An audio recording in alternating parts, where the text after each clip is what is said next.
The mission of the Center for Race and Equity is to empower educators to take individual and collective responsibility and accountability for leading the fight for equity in the Seattle Education Association, our schools, and our profession.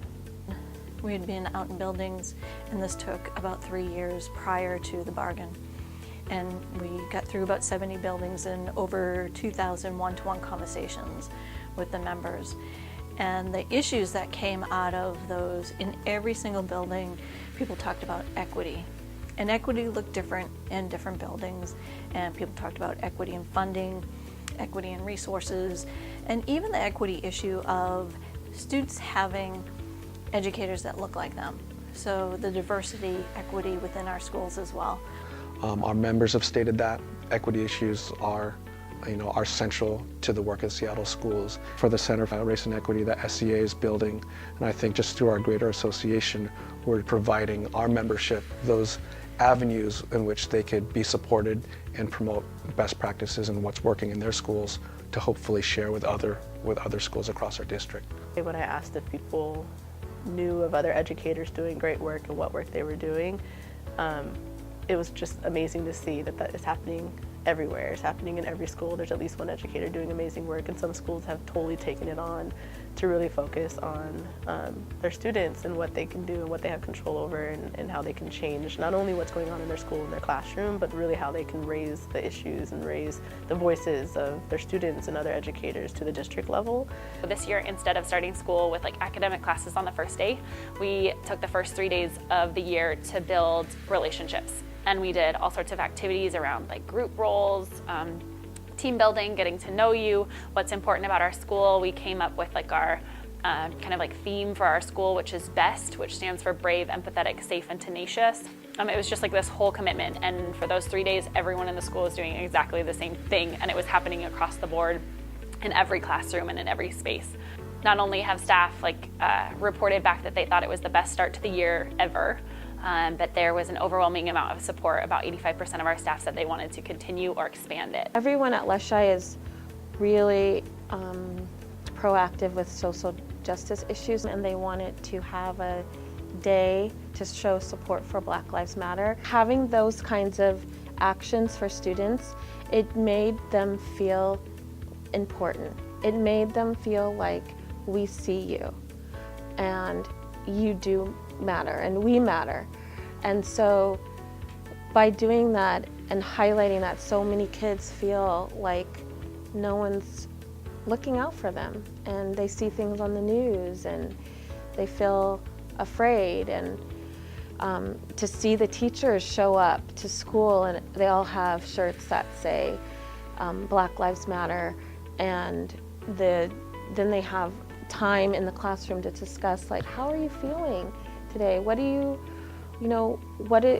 think about it? And just having that open space for them to talk, it was really powerful.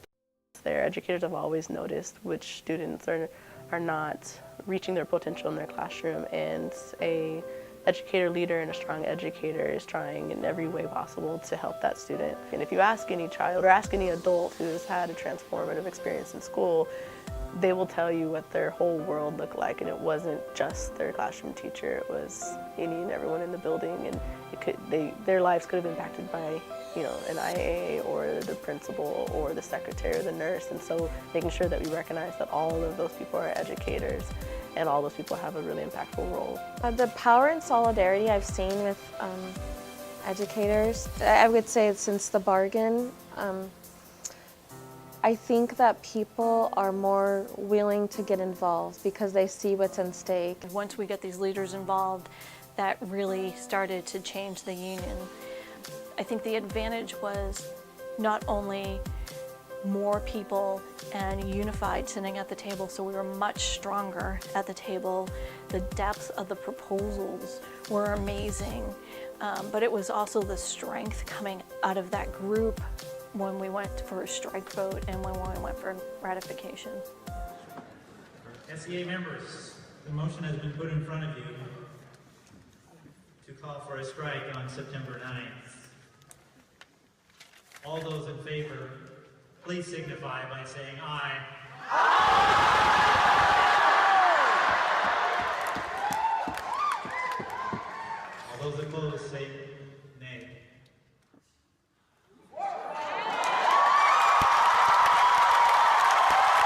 There was a moment in bargaining when, as we were working through our proposals to form equity teams, where I said to our bargaining team, I said, hey guys, you realize we're demanding to do more work. Right? We're asking our members to join these committees and do this work. And the team members said, yeah. So I said, okay, just so you know, you're going to get up in front of thousands of people and say, hey guys, we need to do more work. And they were like, yeah, that's what we're going to do. And you know, a team of 10 or 12 people might not have had the confidence to do that. A team of 40 leaders, though, can make that call. The major impact to schools, especially the last few years, has been schools really focused on creating race and equity teams and using those teams to guide not only their professional development, but to guide their conversations, to guide their communications with their community and parents. And we had people in our building who had been down on the union, hated the union, didn't know anything about the union, now suddenly care and wanted to be involved and wanted to ask questions and wanted to do things. And it was a really cool experience, both for me, but also a really important experience, I think, for Washington. The promise for this Center for Race and Equity is huge.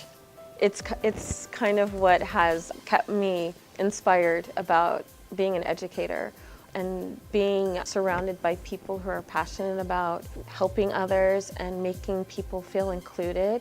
It's helped me be a better person. I think sometimes when educators are working in schools that need a lot of support, they can feel isolated, especially when they have struggles or especially when they're not meeting the needs of their students and they really want to.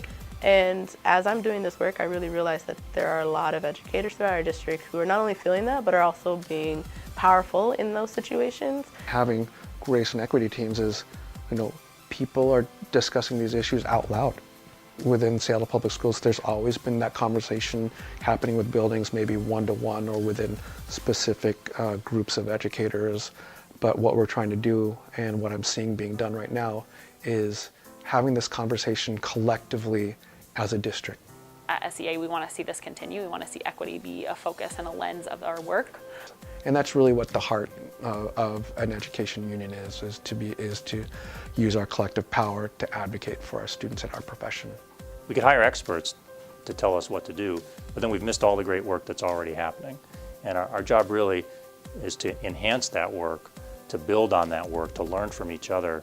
You know, the folks who are doing the work on the front lines in our schools. That's the power. That's what we're going to harness with the Center for Race and Equity, is the great work that educators are already doing in our schools. How do we build on that? How do we amplify that? How do we make it more effective?